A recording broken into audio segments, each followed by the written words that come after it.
În clasa 11-a și mai ales a 12-a trebuie să te ocupi de școală, teme, meditații, pregătire pentru admitere, pregătire pentru BAC și dacă ești norocos să ai și niște viață socială pe lângă. Întrebarea e cum reușești să jonglezi cu toate chestiile astea. Și o să le lăsăm pe Maria și pe Alina să ne spună. Este foarte mult de făcut în anul ăla. Sunt foarte multe evenimente la care vrei să participi și nu vrei să pierzi timpul. Nu vrei să-ți pierzi timpul de meditații. Părinții pun presiune foarte mare pe tine să te ocupi de școală, tu nu vrei să-ți pierzi prietenii, relațiile pe care te-ai chinuit să le construiești în toți anii ăștia de liceu. Deci presiunea pe care o resimți este foarte mare și asta te împiedică de fapt să-ți organizezi timpul atât de bine încât să te ocupi de toate aceste aspecte. Acum e important din punctul meu de vedere să-ți pui întrebarea ce e mai important pentru tine. Și în direcția aia cumva să pui cea mai mare perioadă de timp, să o implici în direcția aia, iar în rest să-ți acorzi bucățele de timp pentru toate celelalte activități. Acum când le spui pe toate activitățile alea și le-ai numărat și ai pus 5-6 par foarte multe. Ideea e că poți să le împarți pe zile și interesant e să te gândești în ce zile am meditații, de exemplu, cât timp îmi mai rămâne după școală meditații pentru alte lucruri. Adică, într-un fel, să faci acel proces de a-ți trece pe hârtie care sunt lucrurile mai importante pe care le am de făcut și care e, de fapt, timpul care îmi rămâne pentru celelalte și pe care pot să le fac lucrurile, nu ies cu prietenii în fiecare zi când sunt în clasa a 12-a, dar pot să-mi propun să ies de 2 ori pe săptămână.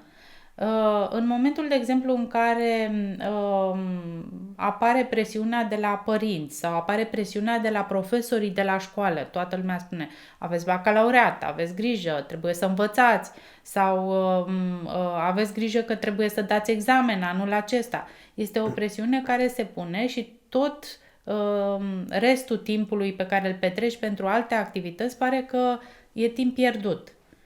În realitate nu este așa, adică noi avem nevoie de timp pentru învățat, dar avem nevoie și de timp pentru prieteni și de timp pentru noi și toate lucrurile astea contribuie astfel încât să fii mai productiv, să poți să fii mai concentrat. Nu e un timp pierdut, ci de fapt este un timp câștigat. Exact. Și dacă nu ți-l planifici, dacă nu-ți dai voie să ai timpul ăsta pentru tine, tot o să se răzvrătească cumva copilul interior și o să ți-l iei în moduri care să nu-ți aducă neapărat la fel de mult beneficiu. Adică ți-ai propus să nu ieși în oraș deloc, dar tot o să stai și o să pierzi timpul pentru că o să ai vocea aia care zice hei, vreau și eu să mă distrez. Adică nu e realizabil și cuvântul cheie e planificarea. Planificarea inclusiv exact cum spunea Alina, a distracției. Adică, băi, eu de 2 ori pe săptămână mă distrez. Cum? Pot să ies cu prietenele sau pot să petrec cu familia, dar să existe și partea aceasta de distracție, de socializare, să simți că faci ceva. La fel îți planifici și perioada de somn. Știu că pare ceva ciudat, dar mai ales tinerii spun eu învăț mai bine noaptea și funcționez mai bine dacă stau seara până târziu și învăț. Creierul este mai obosit. Un om care se trezește la ora 10-11 și își decalează tot programul până târziu în noapte, nu cred că are același randament ca atunci când te apuci să faci ceva de dimineață. Plus că în liceu școala este dimineața și atunci e foarte dificil. Și după ce vii de la școală de dimineață, sunt în București foarte multe licee care învață și de după amiază. Okay. După ce te trezești, dacă se presupune te trezești de dimineață, te-ai întors de la liceu, dă-ți o perioadă de relaxare, în care pur și simplu să stai întins, după aceea probabil ai meditații la biologie, ai meditații la chimie sau la fizică, împarte-ți săptămâna.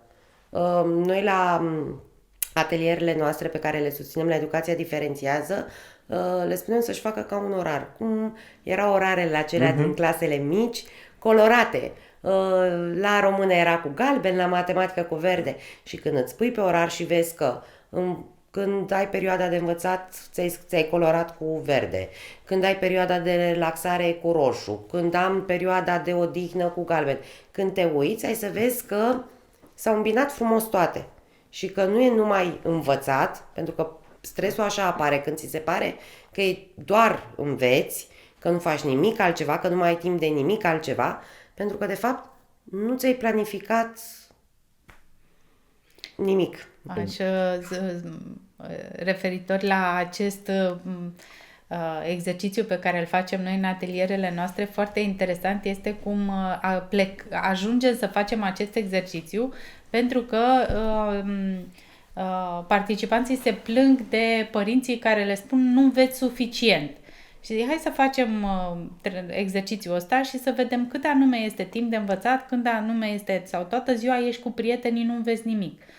În realitate, și de o parte și de alta, vezi foarte clar acolo în acel orar pe care ți-l construiești, exact cât timp petreci dormind, cât timp petreci învățând, cât timp petreci afară cu prietenii. Și dacă stai și te uiți și pe telefon, vezi exact cât timp ai stat pe TikTok și alea 2 ore pe care le-ai stat pe TikTok, tot 120 de minute au la fel cât ar avea și cele 2 ore pe care n-ai vrut să le petreci ieșind cu prietenii. Exact. Și având cumva evidența asta clară, poți să prioritizezi și să zici, aș vrea să ies cu prietenii, pot să mă lipsesc complet de astea 2 ore care mi ocupă la fel de mult timp, doar că nu mi-aduc niciun beneficiu și cu siguranță mine nu o să mai țin minte un clip din alea 200 pe care le-am văzut în cele 2 ore. Iar noi nu recomandăm să se planifice toate cele 24 de ore dintr-o zi, da?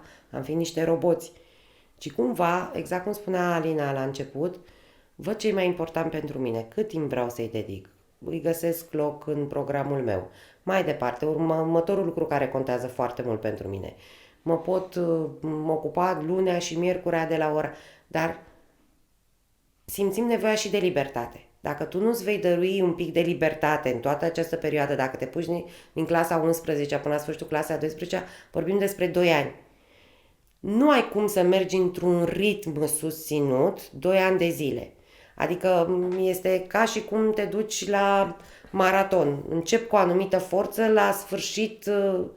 Ca să obții cel mai bun timp la un maraton, este ideal să ai un timp constant, să ai o viteză constantă. Dacă încerci să alergi mai repede decât poți, o să obosești și în timpul ăla în care ești obosit o să ai o viteză care să compenseze gain-ul pe care l-ai făcut atunci când ai alergat repede. Exact, tendința noastră e când ne apucăm de ceva, să ne apucăm așa cu forțe noi, pentru că este motivația de care am vorbit și începem și alergăm.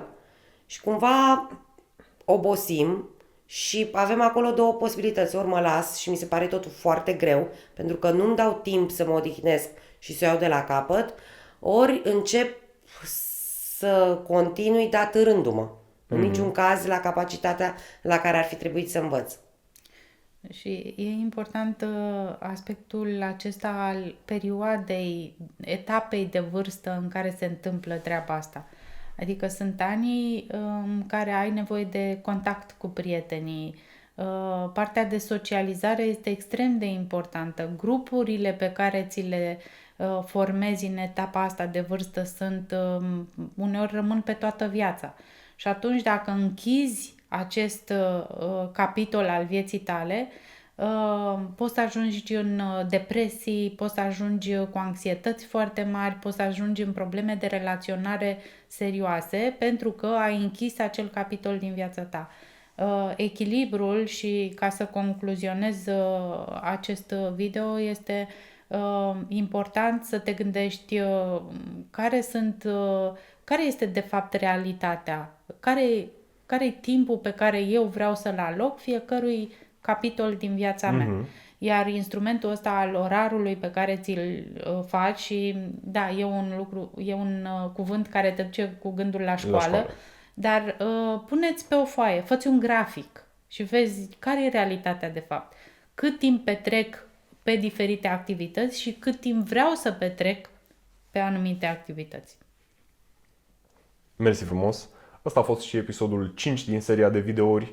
Eu am fost Teo, Maria, Alina, le găsiți pe educațiadiferențiază.ro și dacă vrei să mai vezi videouri, apasă aici ca să-l vezi pe următorul. Dacă nu există, înseamnă că încă nu l-am postat, caz în care te rog să dai subscribe ca să fii primul care află. Mersi și pe curând!